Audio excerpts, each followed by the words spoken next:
Championship match once again for this junior, the #1 seed, 39-0 on the year. He'll be taking on Oklahoma State's Daniel Cormier, a senior and #3 seed, coming your way from the Big 12. This is the featured matchup of the night. Cael Sanderson's talents were discovered at an early age, groomed by his father and challenged by his brothers. Cael won every title possible from the age of 9. Amazingly, some think his conquests have only just begun.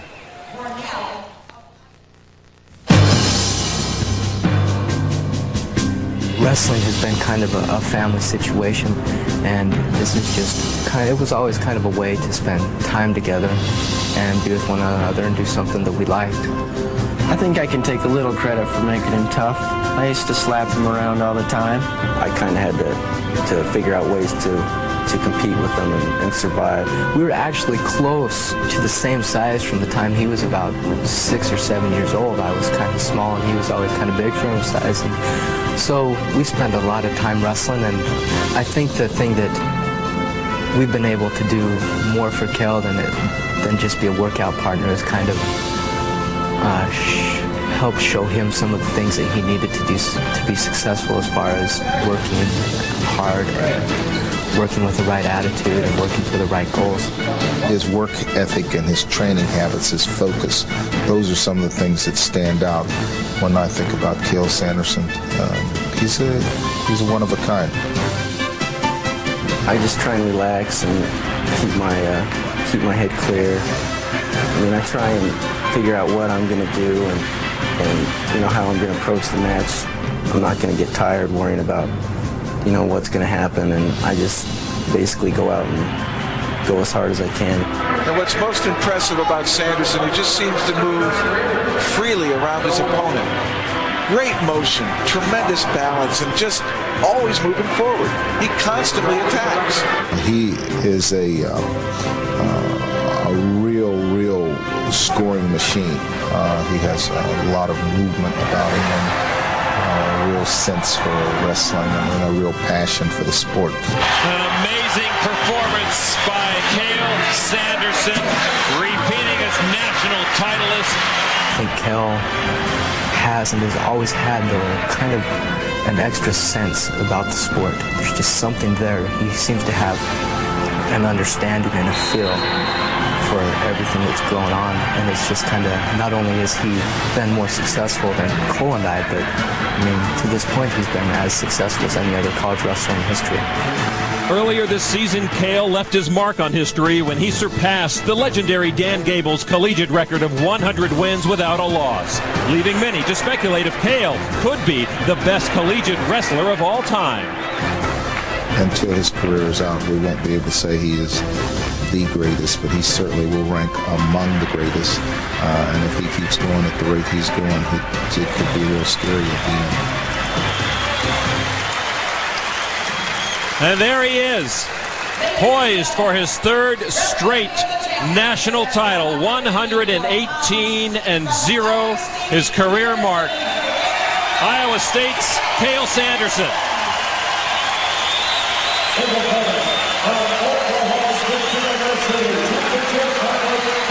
Sanderson, of course, the #1 seed, 39-0 on this current season. And he'll be taking on Daniel Cormier of the Oklahoma State Cowboys, the #3 seed and senior. And also, Cormier, one of the best that Sanderson will face all year long. Sanderson on the left of your screen now. In the orange uniform will be Cormier for the Cowboys. It always seems strange, Jeff, when you don't see a lot of Oklahoma State Cowboys in the finals. Now, there's been 3 of them here today. I mean, they've got some representation, but not enough to put themselves up at the top of the leaderboard. But in that feature that all of you fans just had an opportunity to see, the question whether he's the best. Well, I'm sitting next to the best. His name's Dan Gable. And I would love to hear what Dan has to say. We'll look forward at the start of the 2nd period to talk with Dan and hear his thoughts about Cael Sanderson. Of course, Gable, an Iowa State University Cyclone in his collegiate days.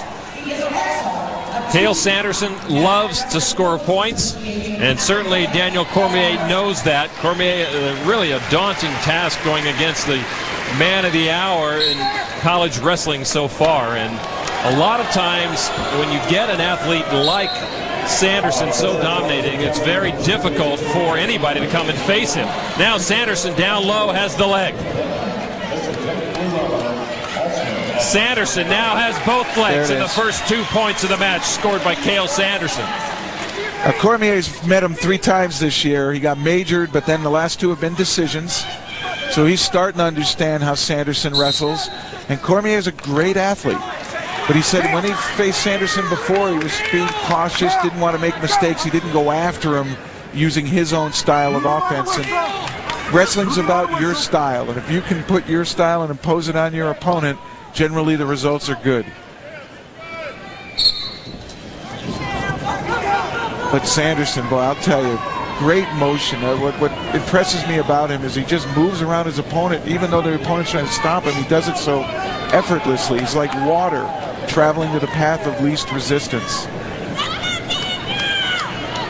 Sanderson now building up the riding time. He's got half a minute on Cormier. He's got the far elbow, too. He's got a lot of leverage on Cormier here. If he can keep him in bounds. And look at him. He even risks going across his own back to keep him in bounds. It's a man with confidence. Cormier back up and out of bounds. And Fred Ambrose, the referee here at 184, puts him back to center. John Smith, head coach of Oklahoma State. No stranger to the big mat here in the middle. 2-0, Iowa State's Cael Sanderson on top. Working for his 1 minute of riding time, 10 seconds away from that.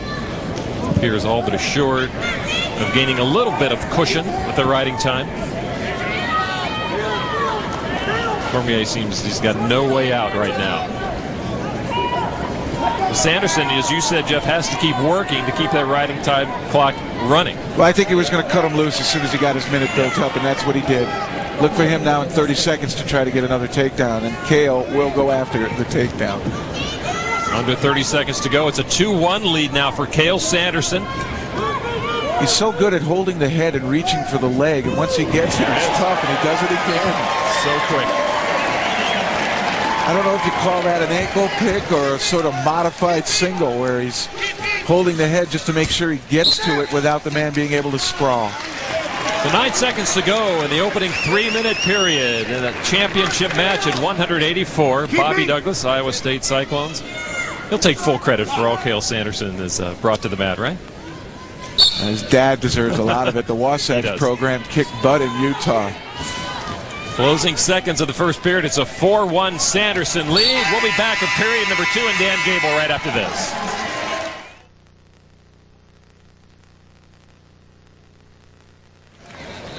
Welcome back to the NCAA Division I Wrestling Championships, joined by Dan Gable. Dan, thanks for joining us. Very interesting to watch this man go into your alma mater.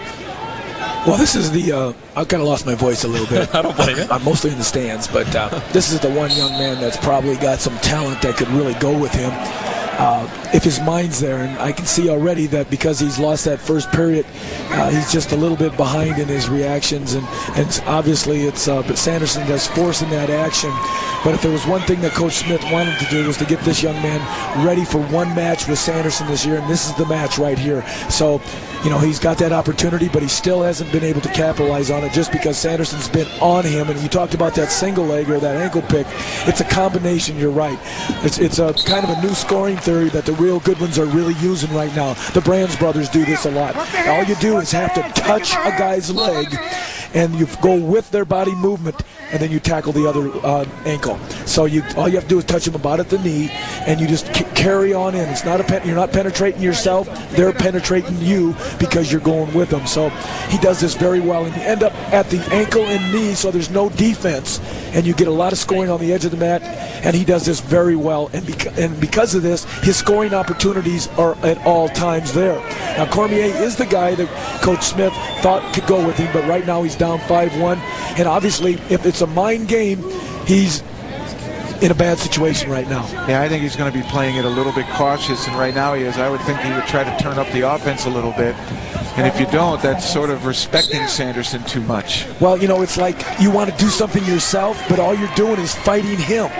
And so basically, you're just depending on counters to win, and that's not going to happen when the guy's got an ankle and a knee. Well, I have to ask you, in the feature about Cael Sanderson, they talked about, is he the best collegiate wrestler ever? Certainly you, with the string of victories you put together, 2 national championships, a disappointing loss as a senior. What's your opinion of Cael in history? I have a tremendous feel for him right now because he just doesn't let up. Right there, he was, you know, the guy stopped him once or twice, and it was the 3rd time that got him.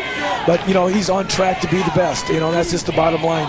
You know, there's some things that I did with pins and those type of things, but he likes to do more technical falls and a lot more scoring, whereas I was more of a controlled wrestler. But in his, you know, not to put too much pressure or give him too much credit yet, just from the standpoint that, you know, he wants to go beyond college.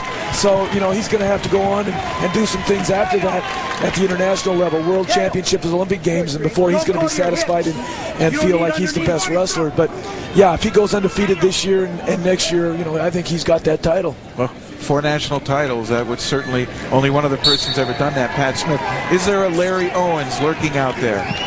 Well, Owens being, of course, I'm going to preface that, Owens defeated you your senior year. Usually if there's one out there, he don't want you to know it, because then you start preparing for him too. See, I didn't know Owens was there until the tournament started, so he did a good job of masking it. And once he came there, he was pretty much prepared for me, and I was, you know, getting involved in a lot of the things that was going on in the tourney. I wasn't focused as much as he did. So you're always vulnerable. So if there's a Larry Owens out there, you know, he better not tip it off to Sanderson. One point I had also, Coach, is that he's been so dominating at 84 that you're not going to put your horses, being the other coaches maybe, into that 84 category. You're going to put them up in weight or bring them down in weight. Are you going to avoid a guy like Cael Sanderson as a head coach? Well, I tell you what, the referee called Sanderson for stalling, and he called Cormier, and I'll tell you, there hasn't been much stalling in this match. No. But would you, as a coach, tend to avoid 84 next year? With your top wrestlers, put them in another weight class? I don't think you need to do that. You know, you got to look at and analyze certain situations, but, you know, no, you don't want to avoid people. If you start avoiding people, then that's where you get yourself in trouble. Look at that. Look at this. Look at Cormier this. Coming around. He needs control, and he got it. Wow. Well, Sanderson gave up the first takedown in the semifinals last night. He found himself down 2-0. Well, that quickly went away. It's 5-4. Cael Sanderson on top. Is he going to let him have it? Wow. Yeah. See, Cormier thought he could get back in the match, but he forgot. That is a player error by Cormier. He cut him loose and got caught in the process. Well, he forgot he had to wrestle all the time. Yep. He was going to go for the takedown again. But in the process, it was the other guy still wrestling. And Sanderson loves to attack. He's going to do it from any position, any time. Is he going to let him go? Oh, I think he'll try to continue to ride him. He's got under 30 seconds now to go. He's got the riding time guaranteed. He's got a 7-4 lead, actually 8-4 with the riding time. So Cormier has a lot of work to do in very little time. And he's being very smart. You know, I mean, you got to get the win. You know, I might have had the win with Owens, but I went for the pin, and that gave him an opportunity to escape. And you know, right there, I saw he could have actually let him go, and, you know, because he's starting to do that. But now he realizes that I need to win this match. Well, you brought that attitude to the Hawkeyes, though, too. He's starting to feel perhaps a little bit of that pressure. Yep. 2 more? No. No, he didn't let go. He's staying at that ankle and knee. So that's real critical for control on a guy that's got good hips, and Cormier had good hips. But Sanderson beat him with his style. He did indeed beat him with riding time. 8-4. Cael Sanderson defeats Daniel Cormier and remains undefeated in his NCAA career. 40-0 on the year. Sanderson, the junior, is unquestionably the best in college wrestling right now.